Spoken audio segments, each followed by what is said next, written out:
ver que eu sou do sul.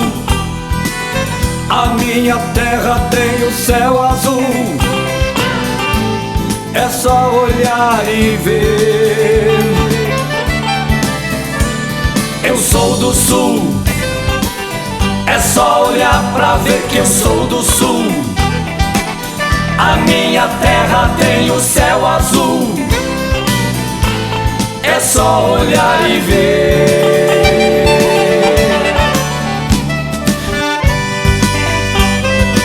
Luiz Eduardo Magalhães, a saga dos pioneiros. A região do oeste da Bahia, conhecida como Além São Francisco, onde está inserido o município de Luiz Eduardo Magalhães, com 3.944 km², já foi ocupada pelo homem pré-histórico. Ele deixou urnas funerárias e instrumentos de pedra lascada e polida guardados no Museu Municipal de Barreiras. A região também foi habitada pelos índios Xacriabá e Acroá, dizimados no século XVII, e pertenceu à capitania de Pernambuco até 1827. Tropeiros com suas boiadas e garimpeiros em busca do ouro de Goiás também passaram por aqui nos séculos XVIII e XIX. A partir de 1800, os pecuaristas da região passaram a levar seus rebanhos para os Gerais, quando seus pastos rareavam. O lugar era conhecido como Terra de Ninguém e Sem Lei, onde as pendengas eram resolvidas à bala. A construção das BRs 242 e 020 no final da década de 60 não mudou esta realidade até 1980. Mas conseguiu tirar barreiras que era o entreposto comercial por causa da navegação e os demais municípios da região do isolamento. Também valorizou as terras que passaram a ser griladas. O senhor conheceu Ari Nakfur? Conheci. Ele era um dos maiores grileiros da região, não era? É, o Ari eu conheci em 1966 e depois morei vizinho a Ari em Brasília. Então Ari é uma pessoa que eu conversei muito, convivi muito com ele e até o princípio, quando ele chegou em Barreiras também, eu vi e fui testemunha também. O que se contava a respeito dele? Contava que ele tinha mais ou menos 6 milhões de hectares de terra registrada em seu nome aqui na região e que essas áreas seriam em decorrência de fraudes nos registros dessas terras. E resultou na anulação desses registros por parte do procurador do estado da Bahia, posteriormente. A quem ele vendeu essas terras griladas? Eu não sei, porque no início, em 1966, logo que ele chegou aqui, começou a registrar essas terras, ele abriu um escritório no Hotel Nacional em Brasília. E de lá de Brasília ele conseguiu também, eu soube que abriu um escritório nos Estados Unidos. E lá ele teria vendido terra, inclusive para americanos. Em 1966, o alemão Hans Verpaetsky recebeu 165 mil hectares de terra nos Gerais como pagamento de uma dívida. O devedor era Alberto Nicola Vitali, do grupo de Ari Nakfur. Eu estava indo embora do Brasil, queria deixar. Chegou na minha casa e falou: antes, me empresta seu dinheiro, você tem bastante aqui agora, atrás do seu viagem um pouquinho, me empresta dinheiro, e que daqui 2 semanas eu te devolvo. Eu fiquei sem jeito, peguei o dinheiro e levei para ele. Nunca mais vi o dinheiro de volta. Aí ele chegou, 5 semanas depois, com a documentação dessa fazenda aqui, ele falou: antes, eu não posso te devolver o dinheiro. Bom, conveniência dele. Mas essa documentação aqui é muita terra, isso aqui não valia nada. Em 1968, Hans se estabeleceu na região, construindo a primeira casa do futuro município em sua fazenda Joá, hoje Paraíso 2 Joá. Da casa, hoje só restou o brasão que a enfeitava. Em sua fazenda, o alemão começou a implantar a cooperativa agropecuária do Vale do Rio Grande da Bahia. Mas seu projeto foi indeferido pelo governo brasileiro porque a maioria dos sócios era estrangeira. Eu criei gado, tive um gado muito bonito aqui. Cruzei o gado Requipão com o gado charolês inglês, com o gado mestiço brasileiro. Meus bezerros de 10 meses tinham 10 arropas. Mas sabe que manda no gado isso aqui, a boia. Comida. Ah, bom. Se não tem comida boa para o gado, não tem raça boa. Hans também testou soja e trigo e em 1970 abriu a primeira pista de pouso dos Gerais, além do posto 94 com restaurante. Este posto vendeu combustível nas BRs 242 e 020 até 1975. Em 1974, Enedino Paixão, o Negão, se instalou com sua esposa Maria e filhos no entroncamento das BRs 242 e 020. Este pedaço de terra pertencia ao baiano Carlos Borges, que o batizou de Fazenda Marabá. Negão comprava peles de animais, borracha de mangabeira e vendia bebida e refeições para os que transitavam pela estrada. Na época, o 4º Batalhão de Engenharia e Construções do Exército, 4º BEC, já havia asfaltado a estrada até Roda Velha. Quem é que parava aqui? Aqui parava muitos caminhoneiros. Quantos caminhoneiros por dia? Mas tinha dia que parava 7, 8, 9, tinha dia que parava 10, 12, dormia, amanhecia o dia cheio de caminhão na frente da casa, na pista até muito embaixo, só caminhão dormindo. Levantava cedo, fazia café. Qual era o número de carros que paravam aí? Parava muitos, parava uns 10, 12, por semana. É. E por semana parava bem uns 30, 40.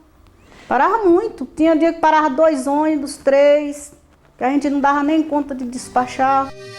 Em 1977, chegou à região o gaúcho Florentino Copete, natural de Cruz Alta. Junto com seus sócios, ele comprou a fazenda Mimoso de Arinacfur. A área tinha 172.800 hectares e contava com 3 casas construídas pelo 4º BEC.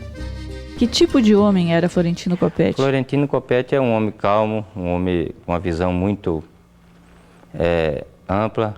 Ele tinha experiência de vida de lavoura e acreditava na região.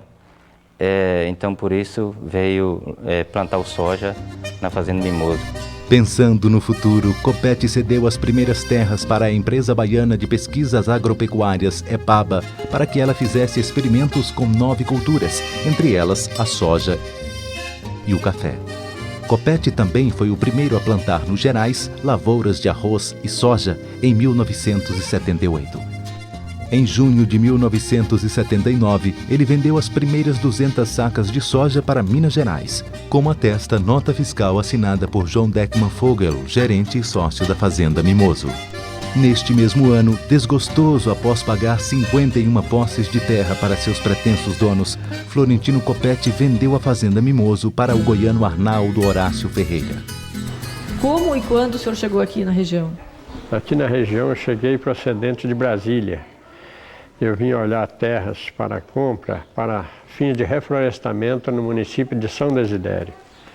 Por uma coincidência do destino, eu dei uma carona de Brasília para cá para um corretor que havia vendido as terras da Fazenda Mimoso para um grupo aqui da Bahia. Por coincidência, 4 dias após a minha chegada em Barreiras, voltando de São Desidério e acertando as contas no hotel para retornar. Encontrei com ele casualmente e ele me perguntou o que eu estava fazendo ali naquele momento. Estava acertando a conta para retornar. Ele falou, não faça isso, o negócio da Fazenda Mimoso não saiu até agora e se não sair, o senhor vai ser meu candidato. Esta fazenda serve para o senhor comprar, porque ela é uma fazenda muito boa, muito bonita e tal. E com isso ele me iludiu e segurou no hotel mais 2 ou 3 dias, até que o negócio definitivamente ficou desfeito com o grupo e eu entrei no negócio da fazenda, né? Assim começou a nossa história aqui na Bahia. Arnaldo Ferreira não acreditou no café e não levou adiante a lavoura com mais de 2.000 pés plantada com sucesso por Copete, mas manteve alguns dos experimentos, entre eles a lavoura de capim. Em 1980, o baiano Carlos Borges também vendeu seus 469 hectares de terra para Arnaldo Ferreira. Ali, ele construiu o posto Mimoso, dando início à sede do atual município. No final dos anos 70, apesar dos grandes grupos de grileiros já terem sido desbaratados pela Polícia Federal, a grilagem de terras na região continuava. Agora, nas mãos de centenas de grileiros menores que se hospedavam no Hotel Barreiras, de Antônio Honorato de Souza. Os jagunços também se hospedavam no Hotel Barreiras? Exato, eles se hospedavam lá. Como eu havia dito antes, é como se fosse aqui uma ocupação do Velho Oeste, do Texas, na América do Norte. Bem assim os cowboys brasileiros faziam aqui em Barreiras, mas se hospedando sempre no Hotel Barreiras, trabalhava de dia e à noite vinha para o Hotel Barreiras com seus patrões, os grileiros, os jagunços, os cowboys, os pistoleiros, tudo junto lá. E esses jagunços, eles andavam fortemente armados? Que tipo de armas? Andavam armados e a arma de preferência deles era o rifle Papa Amarelo, chamado Winchester. E aconteciam muitos tiroteios? Acontecia nos gerais, né? Por causa de divisa de terra. No hotel nunca? Não, no hotel não. No hotel era uma zona neutra. Lá era de respeito total, todo mundo chegava e não dava nem sinal que estava brigando um com o outro. Mas a gente que era daqui sabia que existia briga e diferença de um grupo com o outro, mas aqui era total respeito. Almoçava, ia à festa, bebia, fazia farra, ninguém falava em tiroteio nem em briga. No outro dia ia para os gerais, aí lá o tiro comia. Ali também se hospedavam os experientes agricultores sulistas, que começavam a chegar a Barreiras, então com 40 mil habitantes. Eles vinham atrás de terras baratas e fechavam negócios da noite para o dia. Um desses sulistas foi o gaúcho Constantino Catarino de Souza, que chegou a Barreiras em 1979, acompanhado de Hilário Capes e Antônio Guadagnino. Seu Catarino veio fazer o que aqui? Veio plantar, veio fazer o quê? Vender terra? No início, né, que ele veio aqui, então ele trabalhava de corretor, né? Ele vendia para quem as terras? Para o sulista. E de quem eram as terras que ele vendia? Ele pegava tanta gente, eu só vou dizer todos os nomes, tanta gente que ele pegava aqui, até que depois era deputado ali de Tocantins, ou HUs, de tanta gente, né? Então, primeiro ele foi corretor, vendia as terras. O tal de Tonzinho, de muito fazenda, para vender em São Desidério, começou a vender primeiro em São Desidério. E aí depois aqui na região de Barreiras? Depois começou por toda a região, né? Onde que parecia fazenda, ele ganhava, né, assim, a comissão, 5%, depois passaram a pagar 10%, depois ele começou a comprar, daí, com o dinheiro que ele ganhou, ele começou a comprar e vender para os sulistas. Aí ele já vendia. Quais eram as maiores dificuldades? A dificuldade naquele tempo, tudo era dificuldade. Porque aqui, né, vai entrar no cerrado, assim, sem nada, sem estrada, e a maior parte sem água. Dificuldades eram muitas, que se eu vou dizer, eu não vou parar mais de falar, né? Barreira também era tão pequena naquele tempo ainda, né? Faltava tudo. Você começava a trabalhar com as máquinas, não achava peça, não achava nada, porque era muito pequeno ainda, né? Sim, sim. Que era a sua casa na época? A senhora não tinha privacidade nenhuma, né? Porque a sua casa vivia cheia de gente. Sim, muita gente. Às vezes tinha 25 pessoas, não tinha mais nem onde dormir. E a senhora tinha que cozinhar para essa gente toda, cozinhar toda gente. Ajeitar aí lavava a roupa, ainda passava, por muitas das vezes, né? Muitos rapazes que solteiro também, eles casavam também, ficavam com pena que eles vinham, né? Ali não tinha pra comprar ninguém. terra, não tinha onde ficar. Eles ficavam lá em casa e eu ajeitava a roupa deles. Tudo. Constantino de Souza comprou vasta extensão de terra nos Gerais e vendeu parte para os que estavam chegando. Entre eles, Oscar Dorner e Silvestre Weber, além dos Ricardi, Fontana e Ficanha. Constantino de Souza era meu amigo, a gente se criou junto.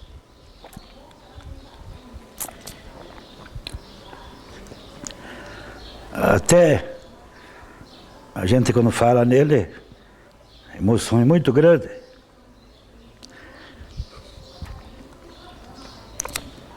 Fiquemos hospedados na casa dele por uns 3 dias.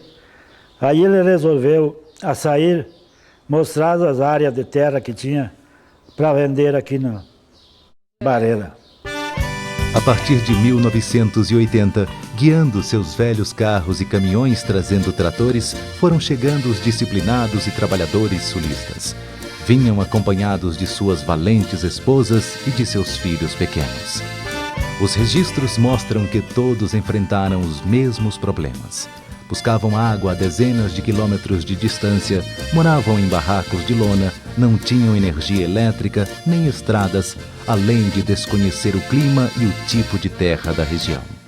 Entre os pioneiros estavam os Trento, Lawrence, Peruso, Chiodi, Pedron, Reich, Hamilton, Radol, Polina, Futon, Bruch e Kaczynski, Sanderson, Schlosser, Trentini e Schwenkberg.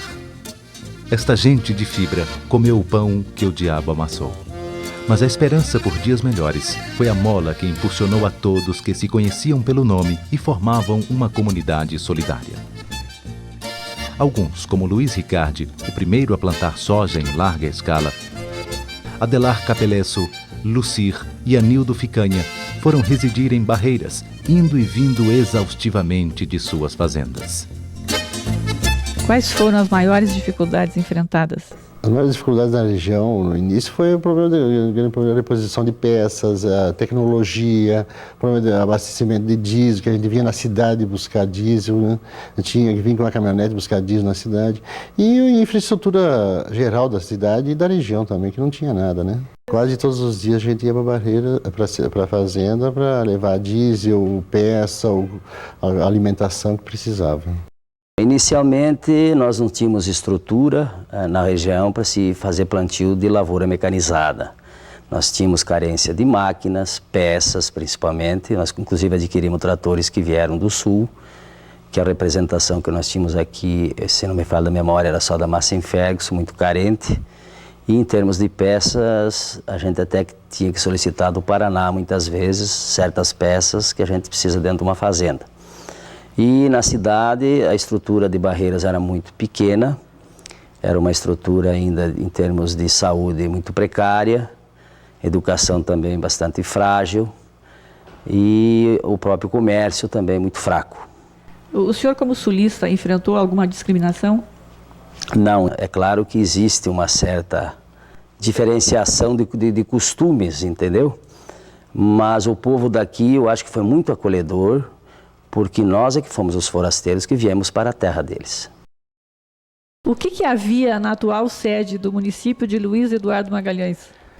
Existia só um bar, que o proprietário todo mundo conhecia por Negão.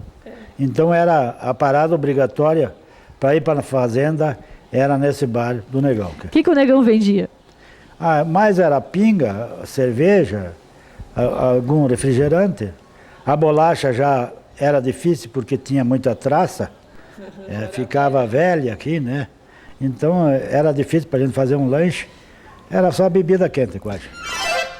Os mais aventureiros como Silvestre Weber, Oscar Dorner, Artêmio e Clair Kozer, Carlos Casale, Elton Ficanha e Roberto Fontana moraram meses em barracas de lona e barracões no meio do cerrado. Ali, a caça era abundante e a beleza rivalizava com as dificuldades sem fim. Durante quanto tempo vocês moraram em barraca de lona? Olha, foi mais ou menos uns 6 meses, né? Da época que a gente chegou em junho, aí a gente foi lá, começamos a demarcar as terras, né? Fazer escritura em Barreiras. E daí logo a gente tinha uma barraca de camping, do tempo ainda até de solteiro que a gente tinha.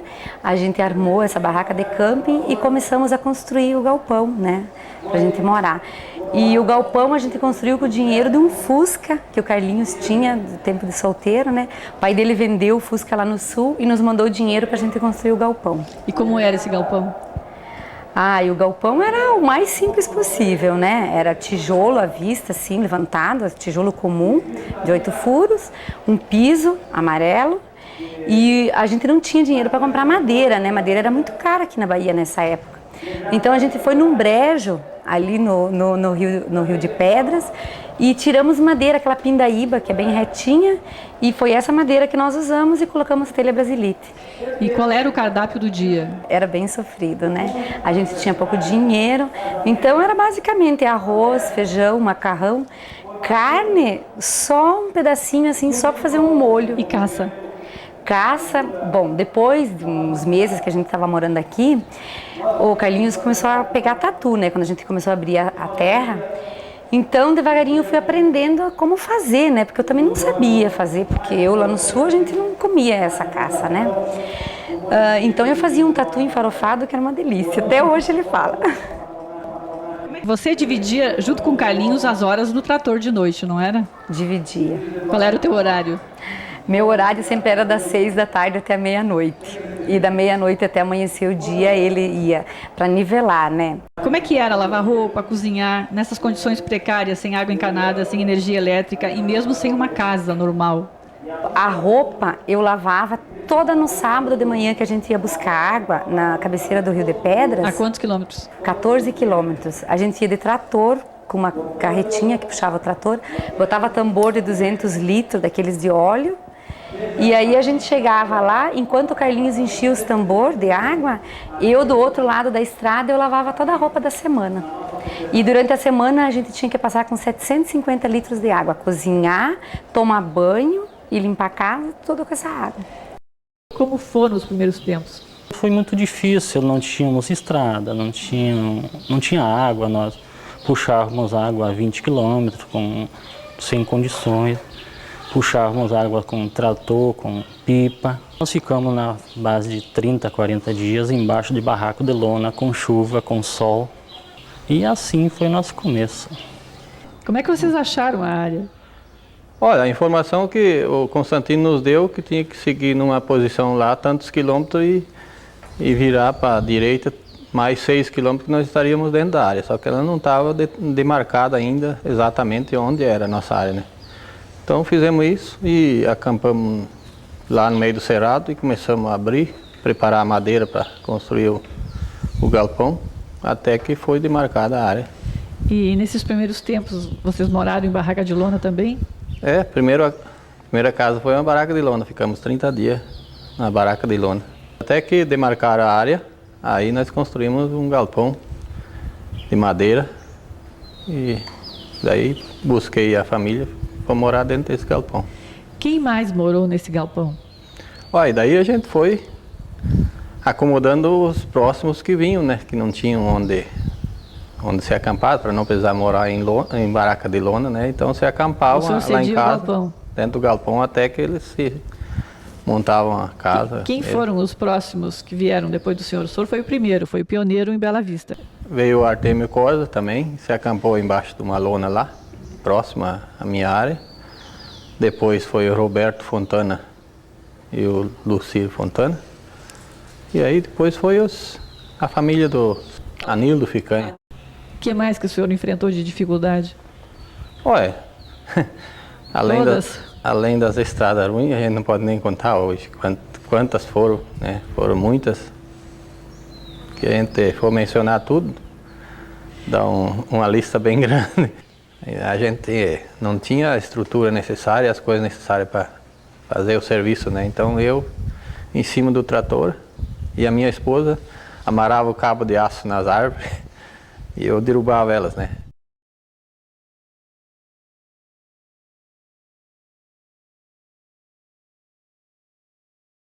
Hoje eles não se queixam desses duros tempos, pois enquanto o cerrado encolhia, as lavouras cresciam, pondo sorrisos nos rostos claros que ainda carregam o sotaque de seus ancestrais europeus. Assim, começaram a nascer os núcleos de Bela Vista e Novo Paraná, integrando a povoação de Mimoso do Oeste, conhecida pelos baianos que aqui viviam como Buriti da Palha Mole. Hoje, os baianos são os moradores mais satisfeitos com a vinda dos sulistas. Pelo desenvolvimento que hoje está, bom, aquele foi um tempo de angústia porque a gente ficava aperreado, né? Porque o pessoal de fora assim, eles ameaçavam muito. Bom, mas eu acho que foi uma benção esse pessoal ter vindo para cá, porque deu valor a essas terras. Hoje nós temos um pedaço de terra, todo mundo que tem, um pedacinho de terra que tem valor. E antigamente nós morávamos aqui, bom, e não tinha valor, nem a terra e nem nós, nem o pessoal que morava aqui não tinha valor. Em 1981 e 82, Arnaldo Ferreira trouxe os sulistas Adelque Pereira Ramos e Ademir Alba para criar a infraestrutura do posto e da Fazenda Mimoso. Em 2 de abril de 1982, Arnaldo Ferreira inaugurou o posto Mimoso. Em pouco tempo, ele já aglutinava oficina, borracharia, mercado e restaurante. 12 anos depois, tornou-se campeão brasileiro de venda de combustível, comercializando mensalmente quase 3 milhões de litros. Neste mesmo ano, a família de Enedino Paixão foi indenizada por Arnaldo Ferreira e seguiu para o Tocantins, deixando para trás a primeira casa construída dentro da sede do atual município, que infelizmente foi derrubada em 2000. A partir de 1982, os sulistas foram respaldados pelo crédito rural subsidiado, concedido por Pedro Guedes, então gerente do Banco do Brasil em Barreiras. Pedro Guedes era um homem de visão. Ele acreditou no sucesso do plantio da soja, que já havia dado certo no Distrito Federal e na Fazenda Mimoso de Florentino Coppetti. A partir de 1983 até 1987, quando a AMO foi fundada, as festas eram organizadas pela comunidade do Mimoso do Oeste, presidida por Adelque Ramos. Luísa Alba supervisionava os serviços religiosos. Como é que era a vida religiosa dessa pequena comunidade e o que vocês faziam para se divertir? A gente fundou uma comunidade para trazer o padre para rezar a missa, para ter a religião, né? Os cultos. Os cultos. Daí depois a gente, na preocupação, daí onde hoje existe a AMO, a gente começou a fazer um barracão que tinha uma cancha de bocha, coberta de palha. Daí depois a gente fez um barracãozinho, ajudado pela comunidade, cada quem fazia uma doação de uma janela, de uma porta, de um tijolo, um ferro. Daí a gente começou a construir, cada quem participava e ajudava. O Jocolau, que também posteriormente veio, e ele financiou a cobertura, que ele tinha uma metalúrgica na época. Financiou a cobertura, daí a gente foi pagando com festas. Em 1983, a Automecânica Alba sediou os primeiros batizado e missa, celebrados pelos padres Geraldo Lang e Arno Rydfeld, de Barreiras. Na Fazenda Odisseia, de Luiz Ricardi, foi festejada pela primeira vez a Boa Safra, o que deu origem à festa anual da soja. Em 12 de outubro do mesmo ano, a comunidade de Mimoso do Oeste construiu um galpão coberto de palha para eventos socio-religiosos. Este galpão foi incorporado pelo Pavilhão Social da AMO, inaugurado em 1989. Em 28 de abril de 1984, a colonizadora e administradora Vale do Rio Grande, Carig, de Arnaldo Ferreira, iniciou a venda do loteamento Rancho Grande. 2 anos depois, ele foi batizado de Mimoso do Oeste e foi dada uma grande festa. A ocupação dos lotes deu início à povoação da sede do atual município, hoje com quase 30 mil habitantes. Como surgiu a ideia do loteamento? A ideia do loteamento é que eu tive assim um pensamento, fiz umas certas pesquisas e observei que essa posição aqui, ela sairia no sentido da capital, que era Brasília, capital federal, sairia um entroncamento, talvez fosse o segundo maior entroncamento do país no futuro, que é a 020. E com isso, começando a surgir a agricultura, eu resolvi colocar o posto e pensando já na cidade. Tanto que em 1980 eu já pensei em fazer o traçado, o loteamento, tudo. Demoramos um pouco porque eu queria ver se conseguia um projeto bem audacioso de uma cidade moderna. Foi nesta época que Arnaldo Ferreira vendeu 50 mil hectares de terra para o coronel Haroldo da Cruz, um paranaense que já trabalhava como corretor para ele e que trouxe muitos sulistas para a região. A água e a energia à base de gerador eram fornecidas aos primeiros habitantes por Arnaldo Ferreira. Na época, ele também cedeu 40 hectares de terra para a Cooperativa do Oeste de Minas Gerais, Cotia, se instalar, já pensando no futuro do lugar. Qual foi a importância da Cotia? Ela foi a mola mestre, porque junto trouxe todo um programa de desenvolvimento binacional, que seria do governo japonês com o governo brasileiro, com a participação da JICA, né? O que é a JICA? JICA é uma instituição binacional que representa o intercâmbio técnico entre Japão e Brasil. E através do capital japonês que entrou na região, houve um surto de desenvolvimento. O PRODESER, um programa de desenvolvimento regional para a agricultura, né? E ela ainda atua até hoje nesse país. Arnaldo Ferreira também criou a primeira escola em 1984. A escola de primeiro grau do Mimoso atendia 19 alunos e funcionava na casa de Adelque Ramos. Neste mesmo ano, foi transferida para uma das salas do posto Mimoso com o nome de Escola Estadual Marina Castro Silva. Hoje, leva o nome de Colégio Estadual Mimoso do Oeste. Entre os primeiros professores estavam Verônica Kowalczuk, Jurema Meassi e Maristela Schwenkberg. Hoje, o município conta com 19 escolas, 350 professores e 9.500 alunos cursando o primeiro e o segundo graus. O terceiro grau também já oferece vários cursos. Em 25 de julho de 1984, Jacob Lauck, hoje vice-prefeito do município que ajudou a tirar do nada, veio do Paraná com a segunda leva de pioneiros. Junto com ele vieram os pais e irmãos. Na época, o povoado de Mimoso do Oeste era pequeno e precisava de investimentos. Aqui ele trabalhou e cresceu como agricultor e empresário, fundando várias empresas. Já em 85 nós começamos a colocar alguns comércios, inicialmente indústria metalúrgica. E depois foi uma série de empresas, material de construção, chegamos a mexer com construção civil, chegamos a ter 160 funcionários na construtora. Depois começamos a fabricar pré-moldados de concreto também, imobiliária, vidraçaria, fábrica de esquadrias de alumínio e uma série de...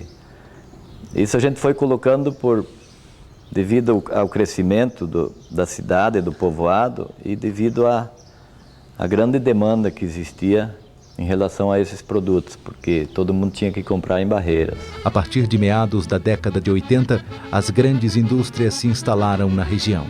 Caso da Cooperativa do Oeste de Minas Gerais, Cutia, Indústrias Coelho S.A., comprada pela Cargill Agrícola S.A.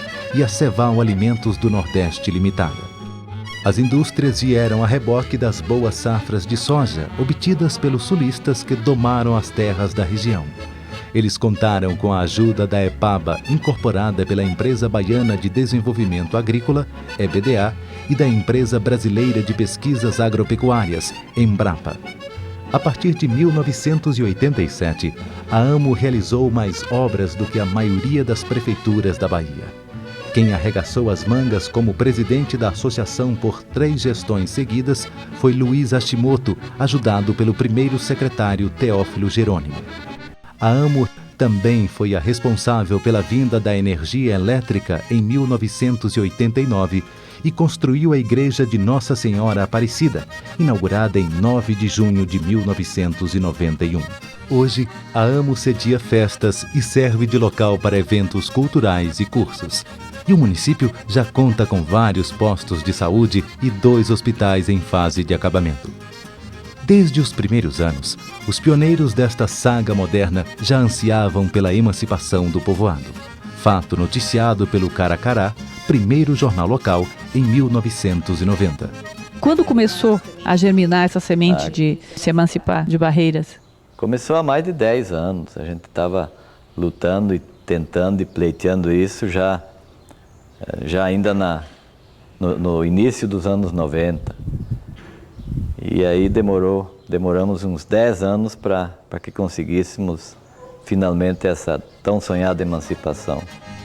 Esta luta iniciou em 1989, quando Luiz Hashimoto, então presidente da AMO, vereador em Barreiras e respaldado por Arnaldo Ferreira, apresentou o primeiro projeto de lei pedindo a emancipação. Foi derrotado, pois Barreiras não queria perder os gordos dividendos do ICMS gerados pela região, mas também não olhava para o rico povoado. Em vista disso, o sinal da TV Oeste só chegou em 1993, depois de muita pressão popular. A telefonia fixa residencial só foi instalada no mesmo ano porque a Associação de Irrigantes do Oeste da Bahia, AIBA, fez empréstimo à Telebahia para a compra da central digital. Quando a senhora começou a luta pelos interesses do atual município de Luiz Eduardo Magalhães? Eu comecei a luta direta por este município exatamente no momento em que nós sonhamos que esse lugar pudesse ser um município. Quando me elegi vereadora de Barreiras, representando as colônias de agricultores que habitavam já os Gerais, os Cerrados da Bahia. Nesse momento eu já começava a lutar para que esse lugar fosse um município e um grande município de acordo com os sonhos, não só meus, mas daqueles que já moravam aqui e acreditavam nisso. Só com a formação da segunda comissão pró-emancipação em agosto de 1997, presidida por Valdete Stresser, o sonho de quase uma década começou a tomar forma. Qual era o sentimento que unia a todos? O sentimento número 1 era o de liberdade.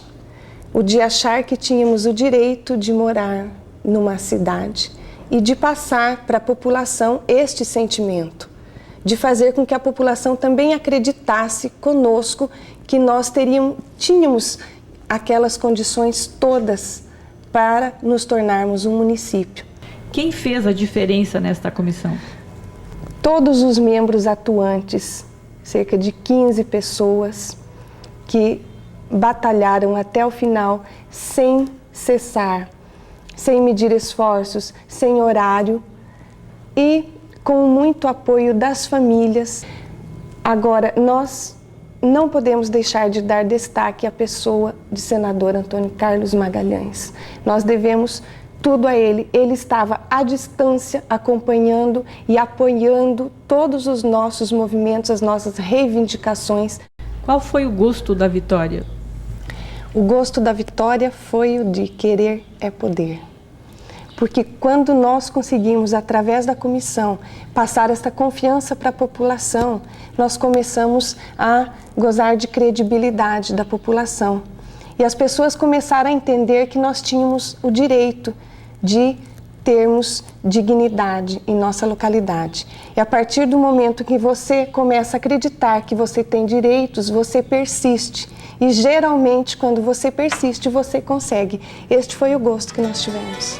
Em dezembro do mesmo ano, o povoado de Mimoso do Oeste foi elevado a distrito, graças ao projeto de lei de Antônio Henrique, atual prefeito de Barreiras, depois de muita pressão popular.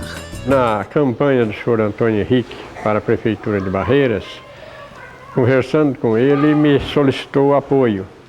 E o que eu precisaria por Mimoso, se eleito fosse? Eu pedi a ele que nos desse o distritamento do Mimoso. E ele me prometeu que se eleito fosse, estava distritado o Mimoso. Enquanto a Comissão Pró-Emancipação batalhava pela vitória, o vereador Teófilo Jerônimo entrava com projeto de lei na Câmara de Vereadores de Barreiras para mudar o nome do distrito para Luiz Eduardo Magalhães, o que conseguiu em 17 de novembro de 1998. A partir daí, a Comissão Pró-Emancipação passou a contar com a influência e o poder do então senador Antônio Carlos Magalhães. Pelo amor à memória de seu filho, ele fez a aspiração popular se tornar realidade. Após o plebiscito, em 19 de março de 2000, Luiz Eduardo Magalhães marchou garbosamente para a emancipação. Fato que aconteceu em 30 de março de 2000, graças ao projeto de lei da deputada Jusmaria Oliveira, do PFL, apresentado à Assembleia Legislativa do Estado da Bahia no final de 1999. Em 1º de outubro de 2000, aconteceram as eleições municipais. Em 1º de janeiro de 2001, deu-se a posse do prefeito Osiel Oliveira e da Câmara de Vereadores de Luiz Eduardo Magalhães. Os vereadores empossados foram Luci Ficanha, Teófilo Jerônimo, Alaídio de Moura, Jaime Capelesso, Luzia Fontana, Cledinei Bosa, José Queiroz, Ana Amélia Junqueira e Domingos Carlos Alves. Neste percurso cheio de dificuldades que culminou com a emancipação do município, A figura forte e determinada da ex-vereadora e deputada Jusmaria Oliveira fez a diferença.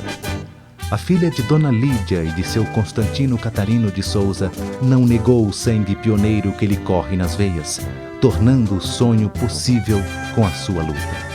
O pequeno núcleo, fundado em 1980 por sulistas e goianos a 90 quilômetros de Barreiras, 540 quilômetros de Brasília e 990 quilômetros de Salvador, é um rico município. Conta com 750 empresas registradas e no Centro Industrial do Cerrado já estão se instalando 6 das 25 empresas protocoladas.